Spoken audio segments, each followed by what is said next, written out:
Welcome back.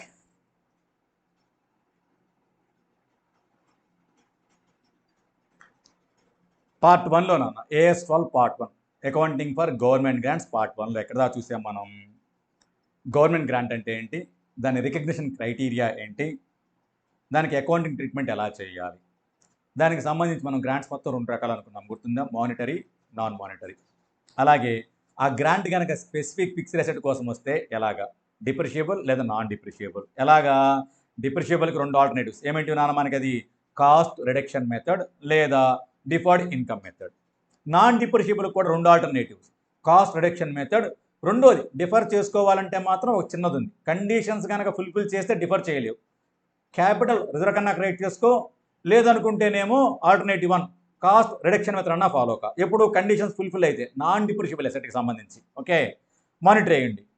అదే ఒకవేళ ఇంకా conditions at to be fulfilled అయితే అప్పుడు నీ ఇష్టం, ఆల్టర్నేటివ్ 2 డిఫర్ చేసుకోవచ్చు నాన్న, in the proportion of cost to be incurred for fulfilment of conditions. చూసాం అంటే ఎసెట్స్కి సంబంధించి 3 పాసిబిలిటీస్ ఉన్నాయి. ఒకటి అయితే కాస్ట్ ఆర్ డబ్ల్యూడీలోంచి లెస్ చేసుకో గ్రాంట్ వచ్చినప్పుడు, లేదా డిఫర్ చేసుకో ఏదో ఒక బేసిస్ మీద, డిప్రిషియేషన్ బేసిస్, కాస్ట్ బేసిస్, లేదా క్యాపిటల్ రిజర్వ్కి క్రియేట్ చేసుకో. ఈ మూడేగా, ఏం చేసినా అంతకుమించి చేయడానికి లేవు మనకు వచ్చినప్పుడు. ఎసెట్ వాల్యూలోంచి లెస్ చేసుకోవటం వచ్చినప్పుడు, లేదా రెండోది డిఫర్ చేసుకోవటం ఇన్కమ్ స్టేట్మెంట్కి, లేదా మూడోది క్యాపిటల్ రిజర్వ్కి క్రియేట్ చేయటం. ఈ 3 తప్ప ఏమీ లేవు. నెక్స్ట్ వన్, రెవెన్యూ గ్రాంట్స్ వస్తాయి, ఇన్కమ్ స్టేట్మెంట్లోనూ చూపించుకుంటాను దాన్ని. ఎలాగా, అదర్ ఇన్కమ్గా కానీ లేదా కన్సర్న్డ్ ఎక్స్పెన్స్లో నుంచే డిడక్ట్ అన్నా చేసేవాళ్ళం. ఒకవేళ ఇది for more than 1 year expense కనుక అయినట్లయితే అప్పుడు కూడా దాన్ని డిఫర్ చేసుకోవచ్చు. అంటే రెవెన్యూ గ్రాంట్స్లో కూడా డైరెక్ట్గా ఆ ఇయర్ ఛార్జ్ చేసుకుంటాం, లేదా డిఫర్ చేయగలం, అంతకుమించి వేరేదేమీ లేదు. మూడోది ఏంటన్నా, అది grants in the nature of promoter contribution. అటువంటి గ్రాంట్ కనుక మనకి ఏమన్నా వచ్చినట్లయితే క్యాపిటల్ రిజర్వ్కి మనం క్రియేట్ చేసేవాళ్ళం. That's it. అంటే ఓ రకంగా చూస్తే అన్నీ చూస్తే ఎసెట్ కాస్ట్లోంచి లెస్ చేయటం, డిఫర్ చేసుకోవటం, లేదా క్యాపిటల్ రిజర్వ్కి. రెవెన్యూకి ఆ సంవత్సరానికి ఛార్జ్ చేసుకోవటం, లేదా డిఫర్ చేసుకోవచ్చు మోర్ దెన్ 1 yearకి సంబంధించినటువంటి ఎక్స్పెన్సెస్ కోసం ఇచ్చినట్లయితే. లాస్ట్ వన్ అన్న, అదే in the nature of promoters contribution అయితే క్యాపిటల్ రిజర్వ్. అన్నిటిని కలిపేస్తే నాన్న కొంచెం మనం లాజికల్గా ఆలోచిస్తే ఏమర్థమైంది, ఓహో వీటన్నిటిని మనం సమ్మరైజ్ చేస్తే మనకి గ్రాంట్ వచ్చినప్పుడు మనకి చేయటానికి 3 అవకాశాలు ఉన్నాయి. అది ఎసెట్ కోసం కావచ్చు, రెవెన్యూ కోసం కావచ్చు, ప్రమోటర్ కాంట్రిబ్యూషన్ రూపంలో ఉన్నదైనా కావచ్చు. మనకి ఉన్నది 3 ఛాన్సులు. ఏమేంటివి? ఒకటి, ఏం చేయగలం, ఆ ఎసెట్ యొక్క కాస్ట్ ఆర్ డబ్ల్యూడివిలో నుంచి లెస్ చేయగలం, 1, అవునా కాదా? లేదు, డిఫర్ చేసుకోగలం ఇన్కమ్ స్టేట్మెంట్కి, అది డిప్రిషియబుల్ అసెట్ అయితేనేమో డిప్రిషియేషన్ ప్రపోర్షన్ మీద, లేకపోతే కాస్ట్ ప్రపోర్షన్ మీద. లేదు, క్యాపిటల్ రిజర్వ్కి పంపుకోగలం. ఇంతకు మించి మనకి వేరే ఆల్టర్నేటివ్స్ ఏమీ లేవు నాన్న. ఈ మూడిట్లో ఏదో ఒకటే చేయగలం మనం. Is it clear? ఎప్పుడు గ్రాంట్ మన చేతికి వస్తే. Is it clear? ఇప్పుడు రిఫండ్ ఇవ్వాల్సి వచ్చింది, ఏదో కండిషన్స్ మనం ఫుల్ఫిల్ చేయలేవు, అందుకని రిఫండ్ ఇవ్వాల్సి వచ్చింది. రిఫండ్ ఇవ్వాల్సి వచ్చినప్పుడు ఎటువంటి అకౌంటింగ్ ట్రీట్మెంట్ చేయాలి అంటే ఏమీ లేదు. వచ్చినప్పుడు ఏం చేసావో దానికి రివర్స్ చేసుకో, అయిపోయే గొడవ అంతే. చూద్దాం. మనకి 3 వచ్చినప్పుడు పాసిబిలిటీస్. వచ్చినప్పుడు కాస్ట్ ఆర్ డబ్ల్యూడివిలో నుంచి లెస్ చేసిన తర్వాత అది కనుక డిప్రిషియబుల్ అసెట్ అయితే ఆ రివైజ్డ్ వాల్యూ, లెస్ చేసిన తర్వాత ఉన్న వాల్యూ ఏదైతే ఉందో దాని మీద రిమైనింగ్ లైఫ్లో డిప్రిషియేషన్ ప్రొవైడ్ చేశాను. ఎప్పుడు కాస్ట్లోంచి లెస్ చేసేటట్లయితే అలా చేశాను. వచ్చినప్పుడు అసెట్ కాస్ట్లోంచి లెస్ చేశాను, లేదా డబ్ల్యూడివిలోంచి లెస్ చేశాను. ఇప్పుడు దాన్ని నేను రిఫండ్ ఇవ్వాల్సి వస్తుంది. ఇప్పుడు ఏం చేయమంటావు? ఏముంది, వచ్చినప్పుడు ఏం చేసావు, ఎసెట్ కాస్ట్ ఆర్ డబ్ల్యూడిలోంచి లెస్ చేసావు కదా, వచ్చిన రోజు ఎంత వాల్యూ ఉందో దాంట్లో నుంచి. ఇప్పుడు ఏం చేస్తావు తెలుసా, రిఫండ్ ఇచ్చే రోజు ఆ ఎసెట్ కాస్ట్ ఆర్ డబ్ల్యూడివి ఎంత ఉందో చూడు, దానికి దీన్ని ఏం చేస్తావు తెలుసా, ఆ వాల్యూకి యాడ్ చేసుకో. వచ్చిన రోజు ఉన్న వాల్యూలోంచి వచ్చిన దాన్ని తీసేసావు, ఇచ్చే రోజు ఉన్న వాల్యూలోంచి ఇచ్చేదాన్ని యాడ్ చేసుకో, ఇక్కడ పెంచుకో అంతే. తగ్గిన దాని మీద డిప్రిషియేషన్ ప్రొవైడ్ చేసావు, పెరిగిన అమౌంట్ ఉంది కదా ఇప్పుడు, దీని మీద ఇక్కడ నుంచి రిమైనింగ్ యూస్ఫుల్ లైఫ్లో డిప్రిషియేషన్ ప్రొవైడ్ చేసుకో. That's it, as simple as that. అలా కాదు, నేను డిఫర్ చేసుకున్న ఇన్కమ్ స్టేట్మెంట్కి నా చేతికి మొత్తం ఒక 4 lakhs వచ్చింది, దాన్ని నేను ఎసెట్కి టచ్ చేయలేదు, ఎసెట్ వాల్యూలోంచి లెస్ చేసుకోలేదు, ఏదో ఒక బేసిస్ మీద నేను దాన్ని ఏం చేశానయ్యా అంటే ఇన్కమ్ స్టేట్మెంట్కి డిఫర్ చేశాను. వెరీ గుడ్, అంటే ఏమని రాసుకొని ఉన్నావేంటి వచ్చినప్పుడు బ్యాంక్ అకౌంట్, అప్పుడేం ఫస్ట్ ఏమని రాసేవన్నా bank account data to asset అని రాసావు. అప్పుడు ఇప్పుడు రిఫండ్ ఇస్తే ఏమని రాస్తావు ఎసెట్ని పెంచు డబ్బులు బయటికి పంపించు. Entry asset account data to bank reverse చేయి. రెండోది డిఫర్ చేశాను అంటున్నావు, ఎసెట్కి టచ్ చేయలేదు కానీ డిఫర్ చేశాను అంటున్నావు. అప్పుడు ఎంట్రీ ఏమని రాసుంటావు bank account data to deferred government grant అన్నావు. Very good. ఆ డిఫర్డ్ గవర్నమెంట్ గ్రాంట్లో ఉన్న బ్యాలెన్స్ని ఎవ్రీ ఇయర్ కొంత కొంత పంపించుకుంటా ఉన్నావు, మిగిలింది ఏమో అట్లాగా లైబిలిటీగా ఉంచుకుంటున్నావు. అవునా కాదా? అవును. సరే, డిఫర్ చేసావు, ఇప్పుడు దాన్ని రిఫండ్ ఇవ్వాల్సి వస్తుంది. Very good. ఏం చేస్తావు దాన్ని? వచ్చినప్పుడు ఏమన్నావు bank account data to deferred government grant అన్నావు. ఇప్పుడు ఇచ్చేటప్పుడు deferred government grant account data to bank అని రాయి. సార్ ఆగండి సార్, నాకు వచ్చిందేమో 4 lakhs అండి, దాన్ని నేను 4 yearsలో డిఫర్ చేద్దాం అనుకున్నాను. నా బేసిస్ ప్రకారం ఫస్ట్ ఇయర్ ఆల్రెడీ నేను ఒక 1 lakh డిఫర్ చేసేసాను. ఇంకా ఇప్పుడు సెకండ్ ఇయర్లో బ్యాలెన్స్ ఎంత ఉందంటే 3 lakhs ఉంది ఆ అకౌంట్లో. కానీ రిఫండ్ ఏమో 4 లక్షలు అడిగారు నన్ను. ఇప్పుడు ఏం చేయమంటారు ఏంటంటే ఏముంది ఎంట్రీ ముందు డిఫర్డ్ గవర్నమెంట్ గ్రాంట్ అకౌంట్ ఎంత ఉంది అక్కడ 3 lakhs, అది రాసే ఫస్ట్. టు బ్యాంక్ ఎంత 4 lakhs ఎక్స్ట్రా ఉంది కదా, అది ప్రాఫిట్ అండ్ లాస్ అకౌంట్కి ట్రాన్స్ఫర్ చేయి ఆ స్టేట్మెంట్కి. ఎంట్రీ ఏమైపోతుంది అప్పుడు deferred government grant account debtor 3 lakhs, profit and loss statement account debtor 1 lakh, balancing figure to bank account ఎంత నాన్న దానికి సంబంధించి 4 lakhs. లేదు 3 lakhs ఇవ్వమన్నారు. Very good. Deferred government grant account data to bank account 3 lakhs. లేదు 3 lakhs balance ఉంది కానీ just 2 lakhs ఇచ్చేసి ఇక కండిషన్స్ వాడు కూడా అక్కర్లేదు అన్నారు. Very good. అప్పుడు ఏం చేస్తాను డిఫర్డ్ గవర్నమెంట్ గ్రాంట్ అకౌంట్ నా దగ్గర ఉంది 3 lakhs, to bank account 2 lakhs pay చేయమన్నారు.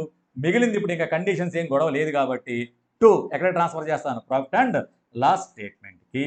Is it clear? That's it. ఎప్పుడు నాన్న అది నువ్వు వచ్చినప్పుడు డిఫర్ చేస్తున్నట్లయితే వెళ్ళేటప్పుడు కూడా దాన్ని రివర్స్ చేయి. That's it. డిఫరెన్స్ ఏమైనా వస్తే P&L అకౌంట్కి పంపించుకో, అయిపోయే. ఈ రెండు చేయలేదు నేను.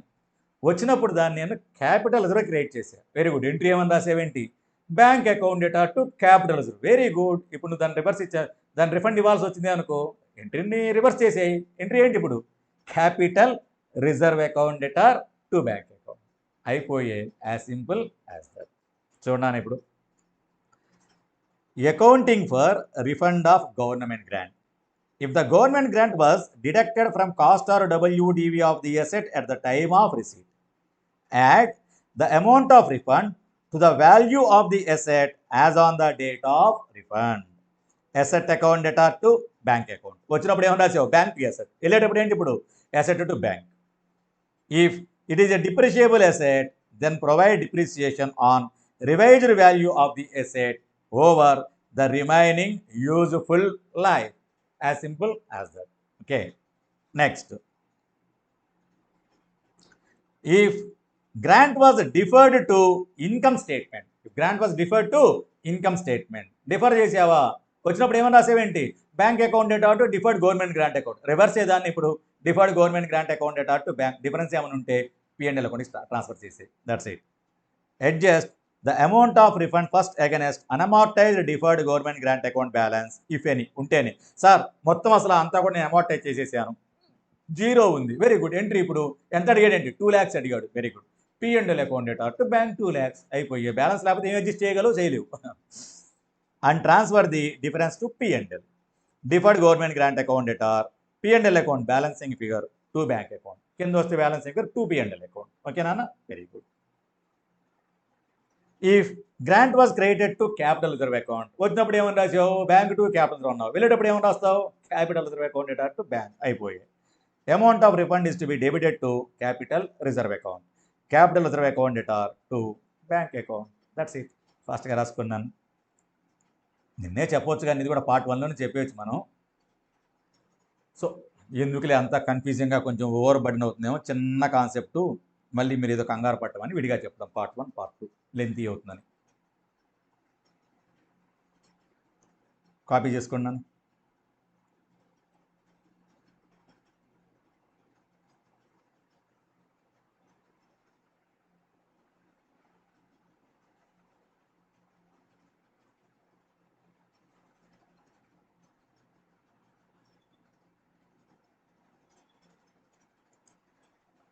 సో ఇది accounting treatment రిఫండ్కి.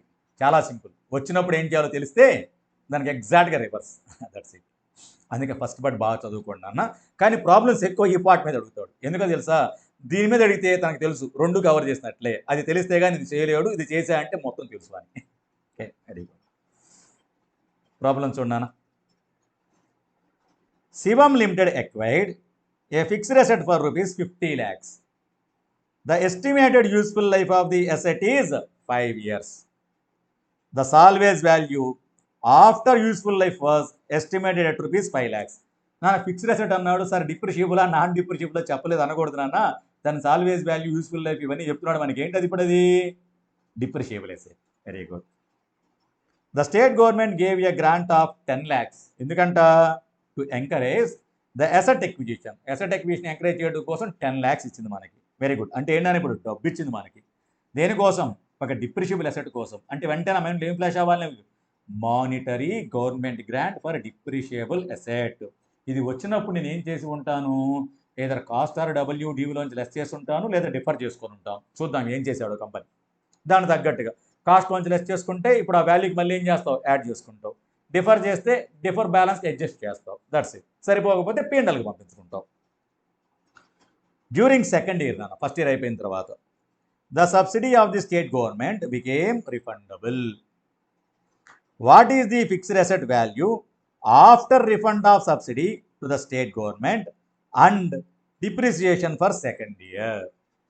Assume the grant was credited to asset account at the time of receipt. Asset account create చేసావంటే అసెట్ డెబిట్ బ్యాలెన్స్ చూపిస్తుంది.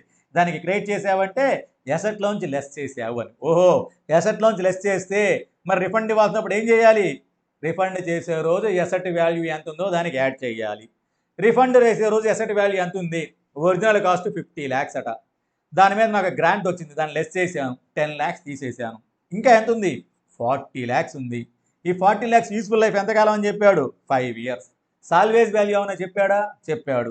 So depreciation is equal to 40 lakhs revised cost minus salvage value 5 lakhs.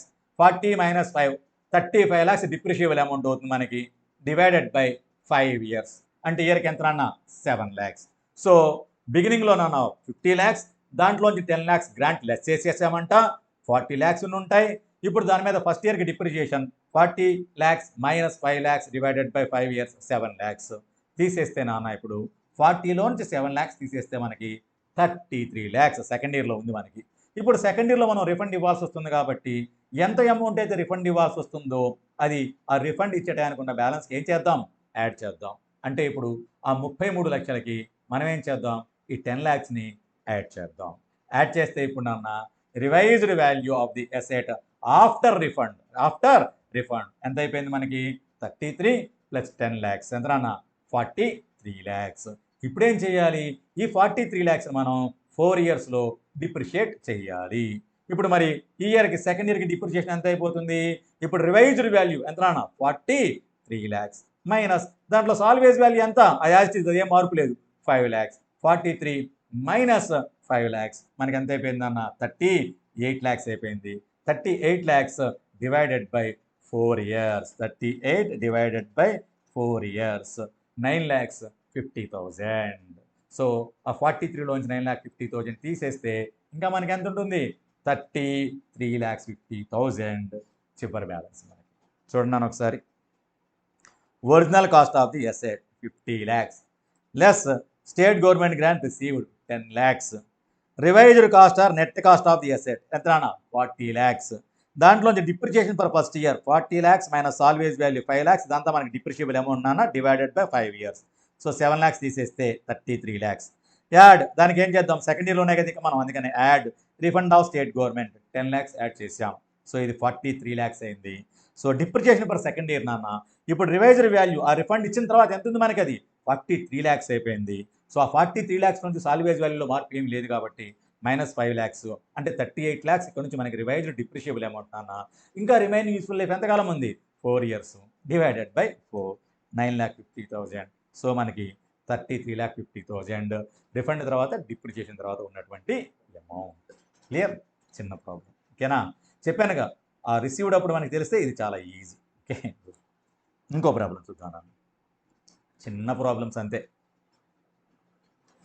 On 1st April 2017, Sundaram Limited received a government grant of 300 lakhs for acquisition of a machinery costing rupees 1500 lakhs. Machinery అంటే మళ్ళీ ఏంటన్నా మనకి ఇది depreciable asset. Okay, the grant was credited to the cost of the asset. అంటే నన్ను అసెట్లోంచి less చేసాం. Very good. అప్పుడు లెస్ చేసాం. ఇప్పుడు రిఫండ్ ఇచ్చే రోజుకి ఎంత వాల్యూ ఉంటే డబ్ల్యూడీ దానికి ఏం చేయాలి? యాడ్ చేయాలి. పై ప్రాబ్లం లాగే the machinery is to B depreciated 20% per annum WD basis. పైన ఏమో స్ట్రైట్ లైన్ మెథడ్ మనకి 5 years, ఇక్కడ డబ్ల్యూడీవీ మెథడ్. అంతకుమించి ఏమీ లేదు మనకి. Okay, the company had to refund the grant in May 2020. ఎప్పుడన్నా May 2020 అంటే ఎంతకాలం ప్రొవైడ్ చేయాలో చూద్దాం. మనం ఇప్పుడు 1/4/2017 అంటే ఇప్పుడు చూద్దాం మనం. అంటే మనకి ఇప్పుడు 1st April May 2020కి దాని బ్యాలెన్స్ ఎంతో చూసుకోవాలి, లేదా 1st April 2020కి 17-18, 18-19, 19-20, అంతే కదా నాన్న? 19-20 3 years మనం ఆ డిప్రిషియేషన్ ప్రొవైడ్ చేసి ఆ తర్వాత ఉన్న డబ్ల్యూడీవీ ఎంతో చూసుకుందాం. Next, due to non fulfilment of certain conditions, how you would deal with the refund of grant. ఇదని పెద్ద ప్రాబ్లమా? కానీ ఎగ్జామ్ ఇవి అడిగేది మనకి 5 marksకి. Okay, very good. తెలిస్తే simple. Original cost of machinery ఎంత? 1500 lakhs. ఓకే,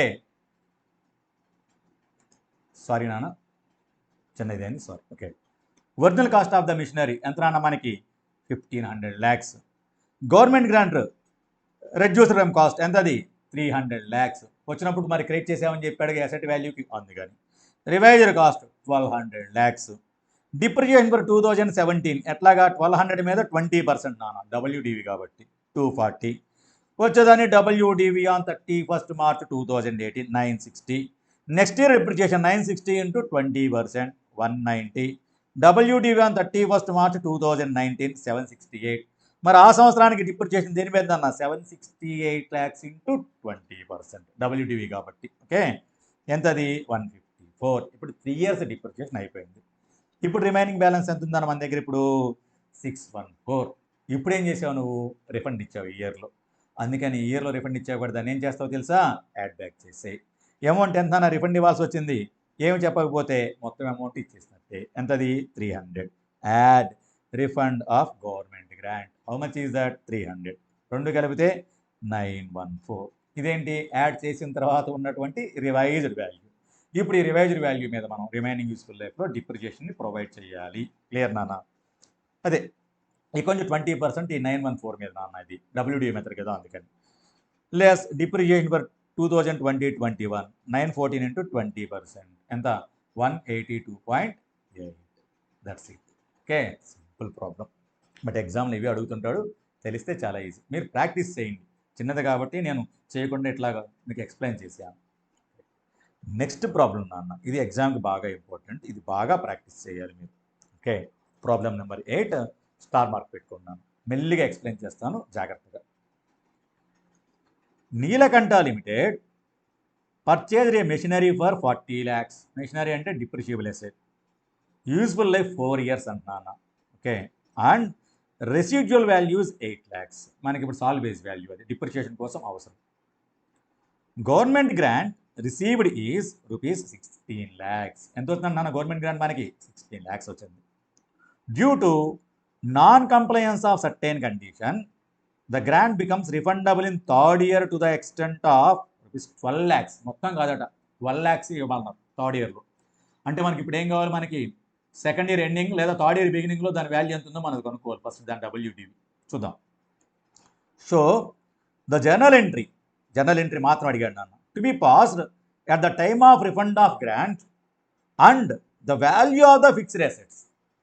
రిఫండ్ ఇచ్చేటప్పుడు మనం పాస్ చేయాల్సినటువంటి జర్నల్ ఎంట్రీ ఏంటి, దాంతోపాటుగా రిఫండ్ తర్వాత వాల్యూ ఆఫ్ ఫిక్స్డ్ అసెట్ ఎంత.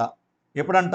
ఇఫ్ ద గ్రాంట్ ఏనన్న దాంట్లో మళ్ళీ the grant is credited to fixed assets, అంటే అసెట్ వాల్యూలోంచి లెస్ చేసినట్లయితే. B the grant is credited to deferred grant account. రెండింటికి చూడండి జాగ్రత్తగా. ఫస్ట్ అనాలిసిస్ ఏమడిగాడు? మనకి గ్రాంట్ ఒక 16 లక్షలు వచ్చిందంట నాన్న. ఎంతకాలానికి? 4 years మన యూస్ఫుల్ లైఫ్, అది అసెట్ది 16 లక్షలు వచ్చింది. 2 years గడిచిపోయిన తర్వాత 3rd yearలో 12 lakhs రిఫండ్ ఇమ్మన్నారట. ఈ రిఫండ్కి జర్నల్ ఎంట్రీ ఏమని రాస్తావు? 2 సందర్భాల్లో.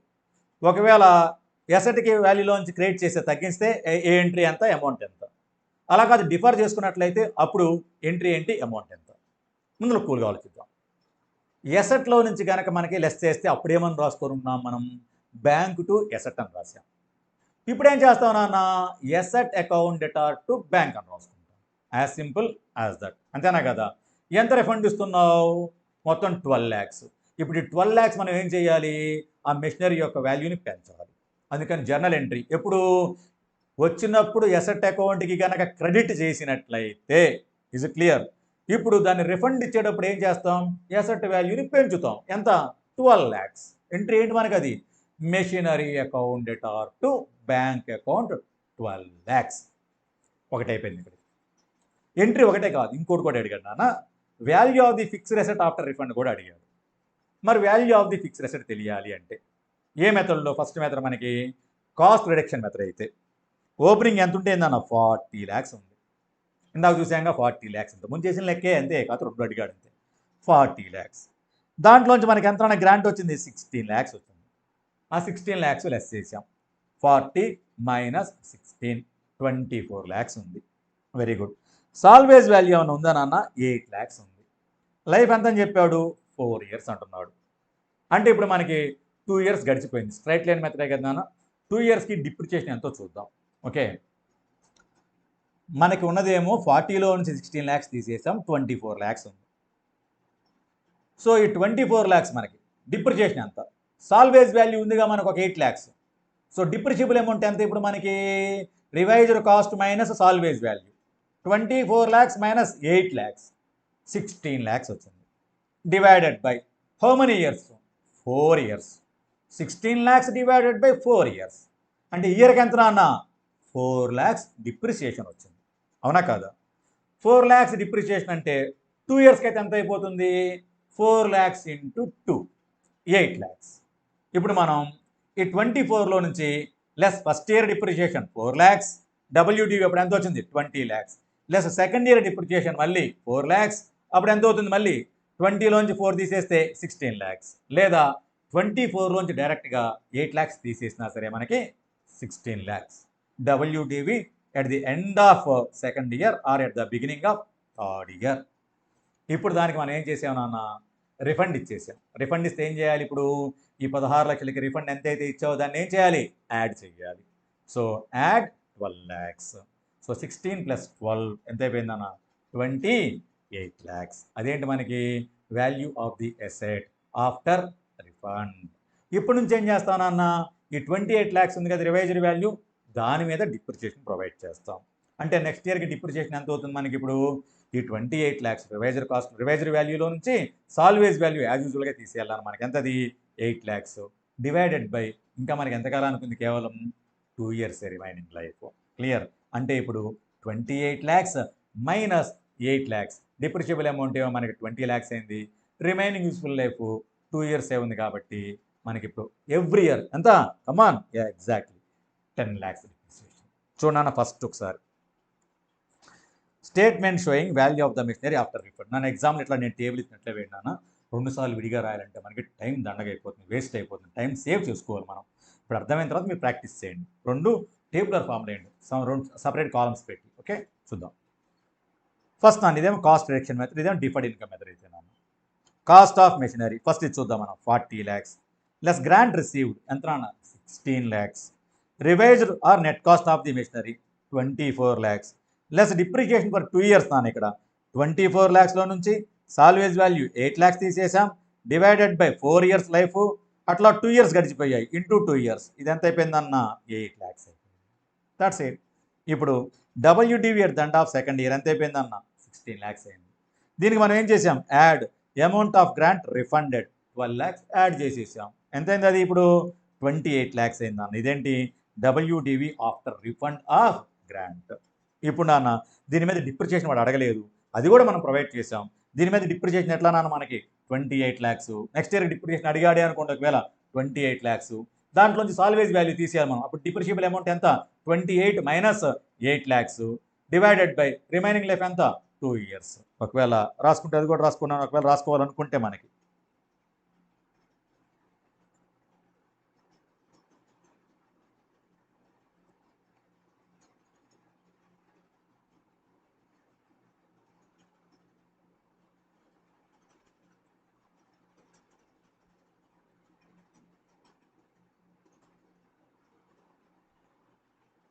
Depreciation for third year. ఈ కేసులో అయితే ఎంత అయిపోతుందన్న మనకి 28 lakhs minus salvage value divided by 4 that equal to 10 lakhs. దాని సంగతి తర్వాత చూద్దాం. ఓకే, నెక్స్ట్ వన్ అన్న, దానికి ఎంట్రీ చెప్పాడు చూడండి అన్న. If the grant is credited to fixed asset, refund అప్పుడు ఎంట్రీ ఏమన్నా వస్తామని చెప్పాను, machinery account ఎటార్ to bank account. ఈ ఎంట్రీ రాయడానికి మనం చేసిన వర్కింగ్కి సంబంధం లేదు. అది ఎందుకు చేసాం మనం, WDV after the refund of the grant ఎంతో కనుక్కోమన్నాడు, అందుకని అది చేశాను. ఓకేనా, ఇది ఏ మెథడ్ అయితే కాస్ట్ రిడక్షన్ మెథడ్ ఫాలో అయితే. అదే ఒకవేళ మనం డిఫర్డ్ ఇన్కమ్ మెథడ్ కనుక ఫాలో అయ్యామే అనుకోండి, అప్పుడు ఏం చేసి ఉండేవాళ్ళం నాన్న, మన ఓపెనింగ్ కాస్ట్ ఎంత ఉంది, మన బిగినింగ్లో 40 lakhs ఉంది. 40 అయినా మనకుంది, మొత్తం ఎసెట్ కాస్ట్ మనకి 40 lakhs ఉంది. ఎసెట్లోంచి లెస్ చేయలేదు మనం. అప్పుడు ఏ మెథడ్ ఫాలో అయ్యి ఉంటే, డిఫర్డ్ ఇన్కమ్ మెథడ్ ఫాలో అయినట్లయితే అప్పుడు ఏమైందో చూద్దాం. Cost of machinery 40 lakhs less grant received nil, ఎందుకంటే ఈ మెథడ్లో నేను ఎసెట్లోంచి లెస్ చెయ్యను కాబట్టి. ఓకే, దెన్ రివైజ్డ్ కాస్ట్ ఎంత ఉందన్న మనకి 40 lakhs, ఏమీ మార్పు లేదు, ఎసెట్ వాల్యూ ఏం మార్పు లేదు, ఎసెట్లోంచి డైరెక్ట్ చేయలేదు కాబట్టి. Very good.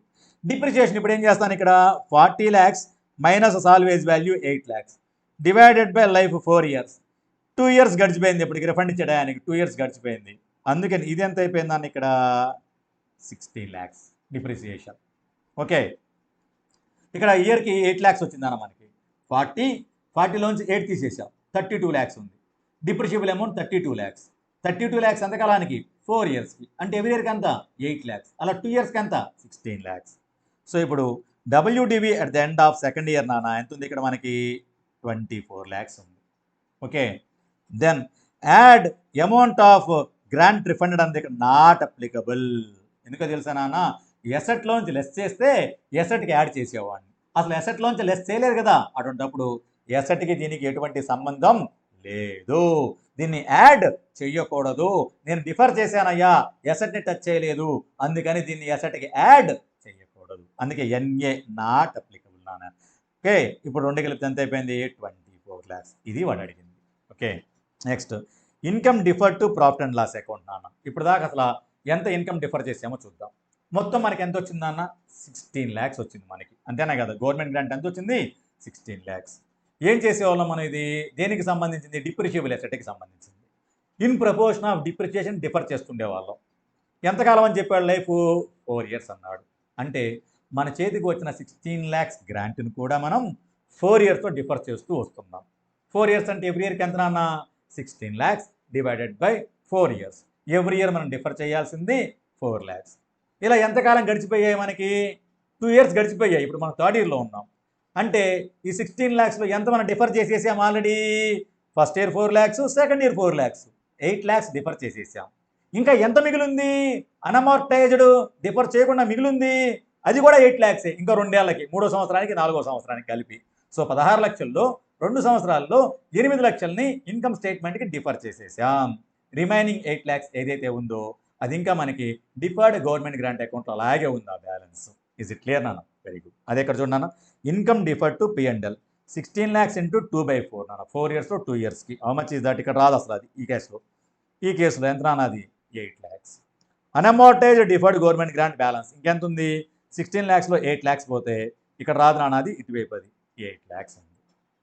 Is it clear? మరి ఇక్కడ డిప్రిసియేషన్ ఫర్ థర్డ్ ఇయర్ అన్నారు అనుకున్నా, ఇక్కడ ఏమీ మార్పు ఉండదు నాన్న. ఇక్కడ ఎందుకని, సేమ్ యాజ్ ఇట్ ఈజ్, ఎసెట్కి మనం ఏమి యాడ్ చేయలేదు కాబట్టి ఏమీ మార్పు ఉండదు. ఇక్కడ ఏ మార్పు ఉండదు కాబట్టి ఇక్కడ డిప్రిసియేషన్ యాజ్ యూజువల్. ఇంతకుముందు ఎవ్రీ ఇయర్కి ఎంత వచ్చిందన్న, 8 lakhs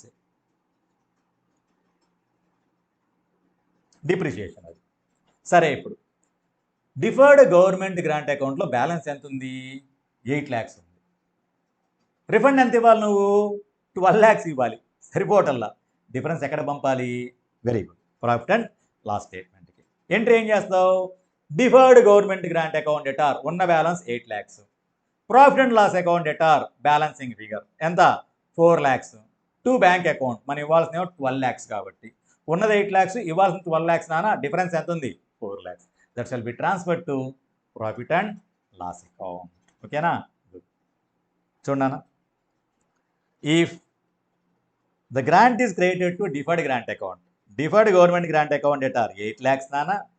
profit and loss account balancing figure ఇది ఎంత 4 lakhs, to bank account 12 lakhs, being grant of rupees 12 lakhs refunded. ఈ ప్రాబ్లం ఇంపార్టెంట్ నాన్న, ఒకసారి బాగా ప్రాక్టీస్ చేయండి. ఈ ప్రాబ్లం మాత్రం మీరు చాలా బాగా ప్రాక్టీస్ చేయండి. ఈ డిప్రిసియేషన్ వాడు అడగలేదు కానీ నాన్న మన కోసం, ఒకవేళ అడిగితే అందుకని ముందుగా చేసాం మనం. ఒక్కసారి దీన్ని జాగ్రత్తగా చూసుకున్నాను.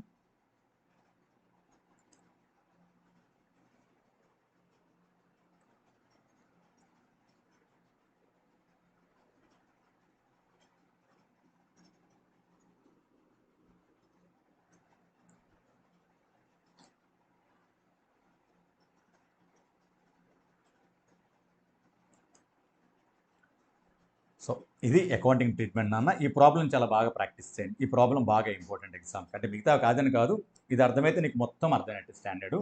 ఎగ్జామ్లో 2 విడిగా అడిగినా కూడా టైం వేస్ట్ చేసి 2 సార్లు ఆ స్టేట్మెంట్ వేయకండి, ఓకేనా? ఇక డిస్క్లోజర్స్ నాన్న, సెల్ఫ్ ఎక్స్ప్లెనేటరీ, అది చిన్న బాబు. ఇది మొత్తం మెటీరియల్ డిస్క్రిప్షన్ ఇస్తున్నాను, చూసుకోండి. అక్కడ ఏమేంటివి disclosures? The following disclosures are appropriate. ఏంటివంటున్నాను అవి? The accounting policy adopted for government grants including the methods of presentation in financial statements. ఏంటి?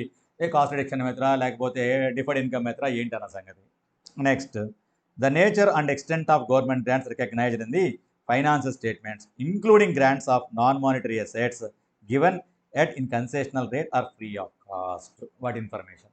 సార్ నాకు చిన్న డౌట్ సార్, వచ్చినప్పుడు మనం ఎసెట్ వాల్యూలోంచి లెస్ చేయాలని చెప్పారు, చేస్తుంటాం. లేదా డిఫర్ చేస్తుంటాం అన్నారు, లేదా క్యాపిటల్ రిజర్వ్కి పంపించుంటాం అన్నారు. ఒకవేళ నాకు ఎసెట్ ఫ్రీ ఆఫ్ కాస్ట్కి ఇచ్చారు సార్, ఆ ఎసెట్ని తీసేసుకుంటామన్నారు, అది ఇక్కడ కవర్ కాలేదు సార్, దాని గొడవ ఏంటి? Very good doubt. Asset free of కాస్ట్కి ఇచ్చారు, దాన్ని ఏం చేసుకున్నారు? మళ్ళీ తీసేసుకుంటారు, మన కండిషన్ ఫుల్ఫిల్ చేయలేదని. వచ్చినప్పుడు ఏమని రాసావు? నామినల్ వాల్యూకి రాసావు. ఏమని రాసావు? Asset account data to P&L account అని.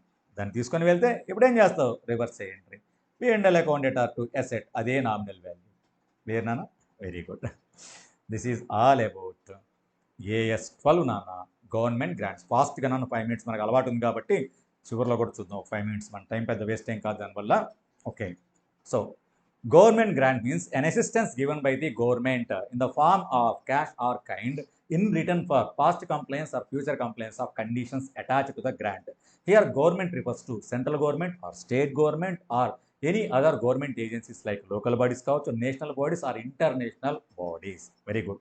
Then when you have to recognize such government grant received by you, is it clear Nana?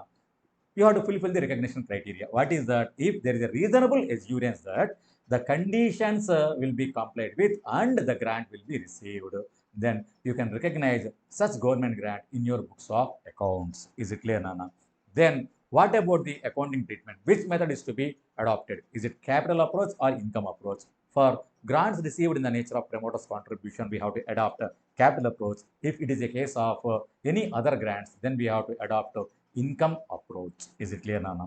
Then what about the accounting treatment? All government grants are divided into 2 categories: monetary in the form of cash, non-monetary in the form of kind. AS12 is not applicable for any other grants which are not in the form of cash or kind. Similarly, AS12 does not deal with the government participation in the ownership or equity of the enterprise. Is it clear? Then what is the accounting treatment?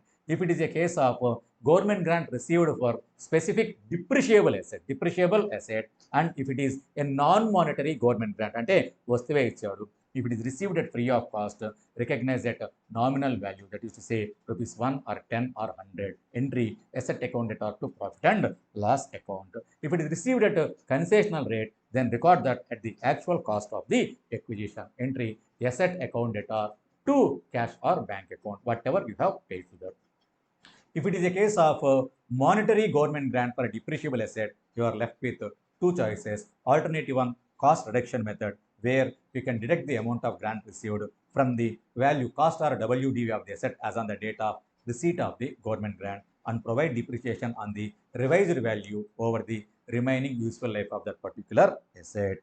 Or alternatively, you may adopt deferred income approach, deferred income method.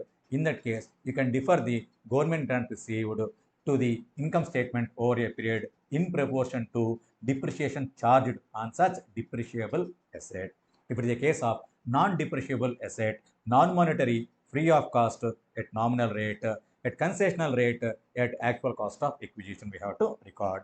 But in the case of non-depreciable asset and we have received cash, that is to say monetary government grant for non-depreciable asset, then alternative one, you may adopt cost reduction method, or alternative two, if you want to defer, then first of all, we need a base. The base here is the cost to be incurred for fulfillment of such conditions. If there is no base, then you cannot defer.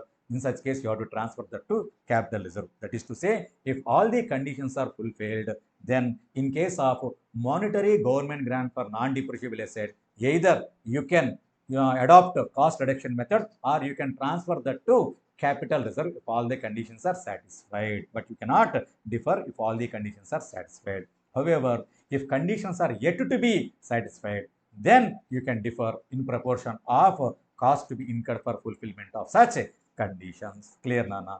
Then third one, next one, Nana, revenue grants. For revenue grants, we are left with two choices. Either we can disclose that under the head other income, or we can deduct that from concerned expense in the income statement. Is it clear? However, if such revenue grant is received for the purpose of immediate financial support or for reimbursement of previous year losses or expenses, then that is to be disclosed as an extraordinary item in the profit and loss statement. If it is a case of grant received in the nature of promoter contribution, that shall be credited to capital reserve. Important note, Nana. Important note. What is that? The grants credited to capital reserve. That capital reserve is not available for distribution of dividend. Then what about the accounting treatment in case of refund of government grant? Refund of government grant. That is based on how you have done accounting treatment at the time of receipt of such particular government grant. If you have adopted cost reduction method, then at the time of refund, you have to add back the amount of refund to the value of the asset at the time of refund. Entry asset account data to bank account. If you have deferred at the time of receipt of that particular grant, then you have to adjust the amount of refund against the unamortized balance in the deferred government grant account. If that is not sufficient, the balance, if any, is to be transferred to profit and loss statement. Or if you have created that amount of grant received to capital reserve, then at the time of such amount, you have to debit the amount to capital reserve account. Is it clear, Nana? This is the entire concept of AS12 government grants. Simple standard. Is it clear? Very good. All the best. Have a nice day.